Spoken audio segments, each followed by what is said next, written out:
today we're going to test our mobility out and kind of see where our imbalances are. So you might think that, oh, I have bad knees, I have like bad ankles, whatever.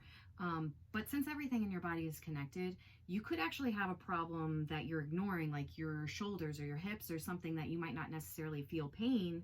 But if you have an inflexibility in a different joint, it could cause referred pain somewhere else in your body, okay? So we need to assess where your imbalances are, and then we can work on correcting them, okay? So if you'd like me to look at yours, that would be great. Put your phone horizontal and take a video of yourself doing the following exercises so I can see where you're at, and I'll be able to help you better if I know exactly your specific weaknesses, okay? So the first thing we're gonna do is test our shoulder mobility, okay? So I'm gonna have you lay down flat on your back, okay? So we're gonna start with our hands. Let's say your hands are out like this, okay? Exactly, your hands, your elbows, and your shoulders are in line, right? So nice straight arms, okay? Your head is on the floor, your shoulders are on the floor. Now feel your shoulder blades are touching the ground, right?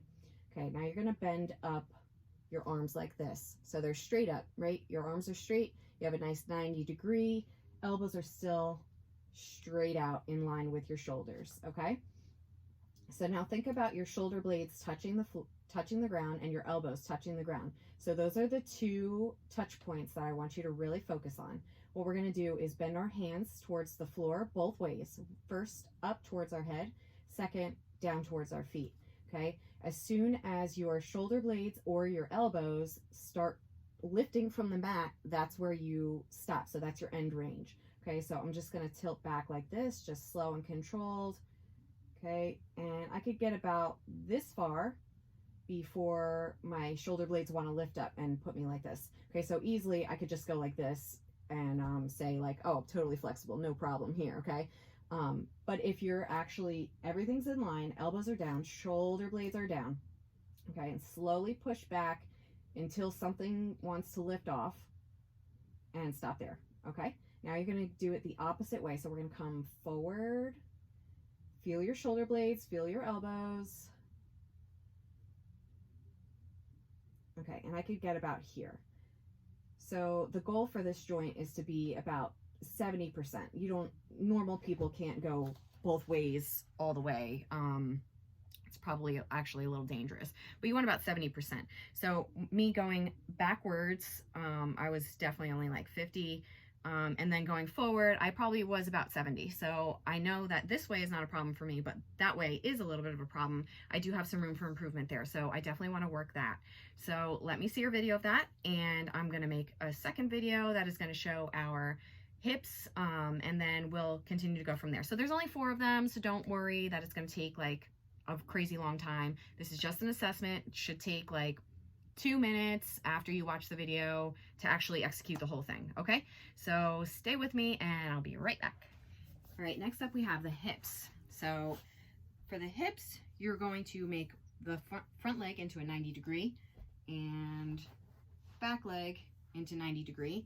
So right away, it's probably uncomfortable for most of you. At least this side is probably uncomfortable. Okay, all you're gonna do is just gently twist your body here.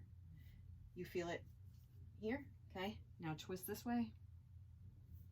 Feeling it here, okay? So this is telling me that my hip joint here is not very flexible, okay? I should be able to like spin all the way without having my knees lift off. But if you're pushing them down, okay, and you're twisting and twisting, if it hurts, then that's a weakness, okay? I'm gonna try it on my other side, okay? See if you can get in the 90-90 first, okay? So now we're here, 90-90, okay? And I'm gonna twist, and I'm gonna twist, and it's pretty stiff. So definitely hips are something that I'm gonna work on. Most of you that are with me are moms, and you definitely will have some kind of hip issues after having kids, no matter how you had them, just pregnancy alone. You'll have some pelvic separation, just being pregnant, the load on your spine, all of that. I'm not going to bore you with all the details of the kinesiology of it, but moms, you probably have to check your hips, okay? And that's okay. We're going to work on it, and you can send me a video of that. And next up is going to be our thoracic mobility. So I'll show you that video next. So the next one, we're going to test our thoracic mobility. So I'm going to have you come down onto your elbows. Okay, push your butt back gently. You don't have to be all the way down in child's pose, but just about here is pretty good. Take your right arm. So first, check your form. Your elbows directly underneath your shoulders, okay? And now drop your head down so you're just nice and comfortable. Take your right hand, put it behind your head, okay? What we're going to do is bring our elbow up to the ceiling and twist, okay? You can move. What you're going to want to do is move your hips out to the side, okay? Keep your hips nice and steady here. Lift up. See if you can see the ceiling, okay? Can you see it? I can see just a little glimmer out of the corner of my eye, but it's really not good. Okay, so now we're going to go here on the other side, okay?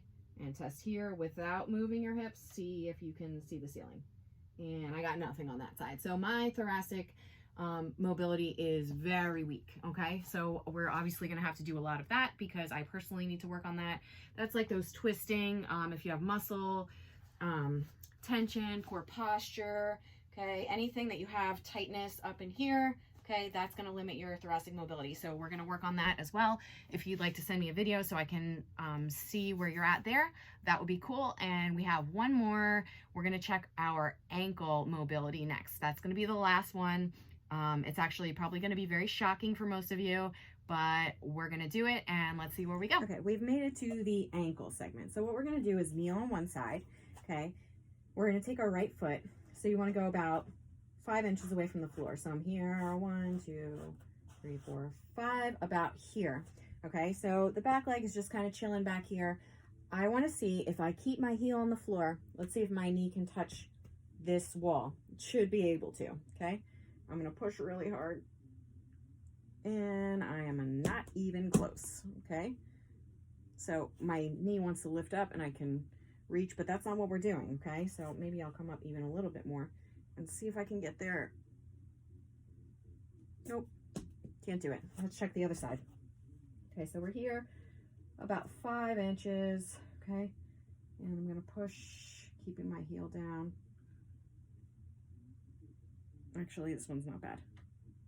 So on this side, my left side, my ankle mobility is actually not too bad.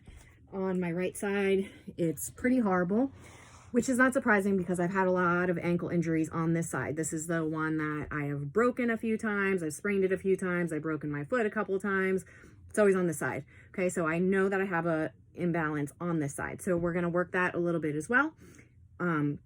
Your ankle mobility is gonna have a lot to do with your hip mobility. So if your ankles are weak, your hips are only gonna be able to improve so much. So we're gonna have to work that as well.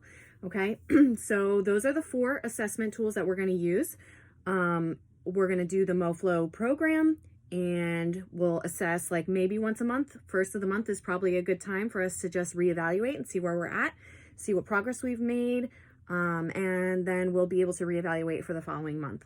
Okay, so thank you for joining me and I hope you have a good day.